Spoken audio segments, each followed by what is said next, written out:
Next is the very important coarctation of aorta. अब coarctation of aorta क्या है? It is narrowing.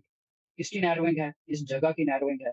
कौन सी types हैं तो हम डिस्कस करते हैं। एक्चुअली हमारे पास जो एओर्टा है, एओर्टिक एक आर्च है, हम डिस्कस करते हैं। हमारे पास ये लेफ्ट वेंट्रिकल है, ये ब्लड दे रहा है, ठीक है, ये एओर्टा है, ये हमारे पास ये आर्च है, और उसके बाद ये डिसेंडिंग एओर्टा।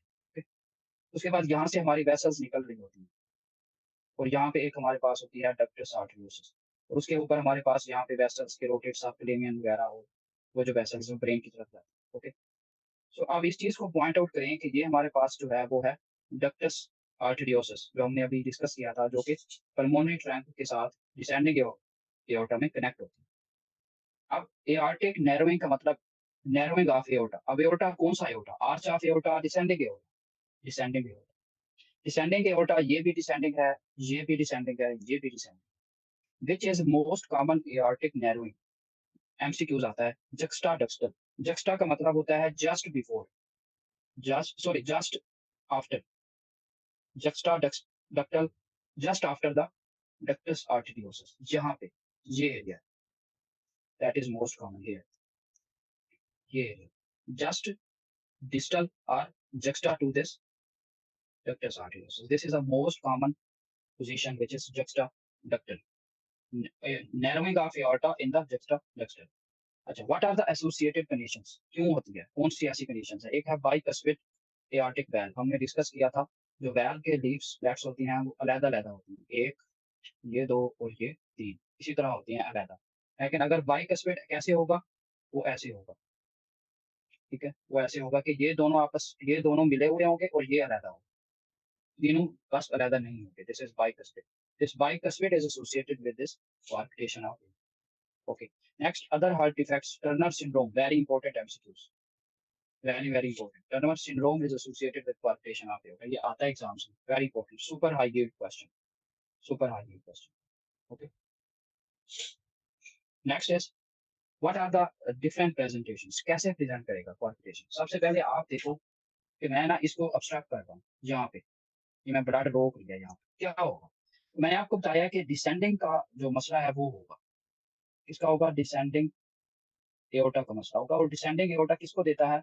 लोअर एक्सट्रीमिटीज को, लोअर एक्सट्रीमिटीज को। तो क्या होगा? लोअर एक्सट्रीमिटीज का ब्लड प्रेशर लो हो जाएगा, क्योंकि उसको ब्लड ही नहीं जा रहा। तो क्या होगा? अब सारा का सारा जो ब्लड जा रहा है ऊपर, ये वाला आर्च ऑफ एओर्टा में, वो सारा किस में जाएगा? वो अपर लिम्स में जाएगा। सो अपर लिम्स में क्या हो जाएगी? Increase blood pressure. और लोअर लिम्ब में क्या होगा? Decrease blood pressure.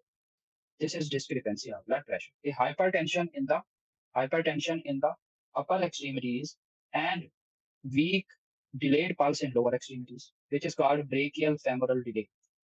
Brachial femoral delay. उसके बाद क्या होगा? With passage of time, intercostal जो arteries होती हैं वो बढ़ जाती, लार्ज हो जाती हैं। वो कैसे? क्यों? क्योंकि जब आपस में प्रेशर बढ़ेगा, ऑफ कोर्स हमारे पास यहाँ जो ब्लड सप्लाई निकल रही होगी वो क्या होगी?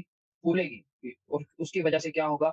आर्टरीज जब ज्यादा बड़ी होंगी, प्रेशर ज्यादा होगा, तो वो रिब्स को इरोड करना स्टार्ट कर देंगे। जब रिब्स को इरोड करना स्टार्ट कर देंगी तो वो क्या होगी? नॉच्ड अपीयरेंस हो, नॉच्ड अपीयरेंस। ओके, अच्छा, इसके कुछ और पॉइंट्स आपको बताते हैं, what is coarctation of aorta.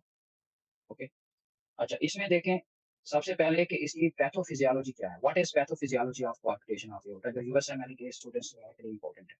That is the thickening of tunica media of aortic arch near the ductus arteriosus. ये कीवर्ड है, thickening of tunica media. That is important MCQs here. A coarctation of aorta is thickening of tunica media. That is important point. उसके बाद हमारे पास क्या causes हैं, etiology क्या का, जो मोस्ट इंपॉर्टेंट है, associated with टाकायासु arthritis. It is associated with टाकायासु arthritis also. फिर उसके बाद हम फीचर करते हैं। फीचर में ये है कि अपर बॉडी में हमारे पास जो है वो कोई मसला नहीं है, क्योंकि उसमें प्रेशर ज्यादा है, तो वहां पे क्या होगा? हाइपरटेंशन। हाइपरटेंशन की वजह से ब्रेन की ब्लड सप्लाई भी ज्यादा होगी, तो हेडेक होगा और एपिस्टेक्सिस होगा। मैंने अभी आपको बताया है कि डक्टस आर्टरियोसस से ऊपर जो है वो arch of aorta, arch of aorta gives the carotid supply, carotid जाती है ब्रेन में। जब ब्रेन की ब्लड सप्लाई ज्यादा होगी, हेडेक्स और एपिस्टेक्सिस होगा। लोअर एक्सट्रीमिटी क्योंकि अंडर डेवलप्ड होता है, तो उसमें क्या होगा? क्लाडिकेशन, लेग पेन स्टार्ट हो जाएगा, क्योंकि ब्लड सप्लाई नहीं मिल रही, ब्रेकियो फेमरल पल्स डिले आएगा। प्रेशर डिफरेंस आएगा, पर अपर लिंब का और होगा, लोअर लिंब का कम होगा। और वेरी इंपॉर्टेंट जो कि मैं यहाँ हाईलाइट कर रहा हूँ वो है लेफ्ट इंटरस्कैपुलर कंटिन्यूअस और systolic murmur. This is very important point जो कि आपकी बुक में नहीं है, आप नोट कर लें। इंटरस्कैपुलर सिस्टोलिक और कंटिन्यूअस मर्मर इन interscapular area, very important. Interscapular continuous murmur area का होता है, बट वो इंटरस्कैपुलर एरिया में नहीं होता, remember it. Next important point वो ये है जी, ईसीजी के ऊपर अगर हम देखेंगे कि हमारे आर्च ऑफ एओर्टा का जब प्रेशर ज्यादा होगा तो रेजिस्टेंस ज्यादा होगी, जब रेजिस्टेंस ज्यादा होगी तो लेफ्ट वेंट्रिकल बेचारा हाइपरट्रॉफी में चला जाएगा।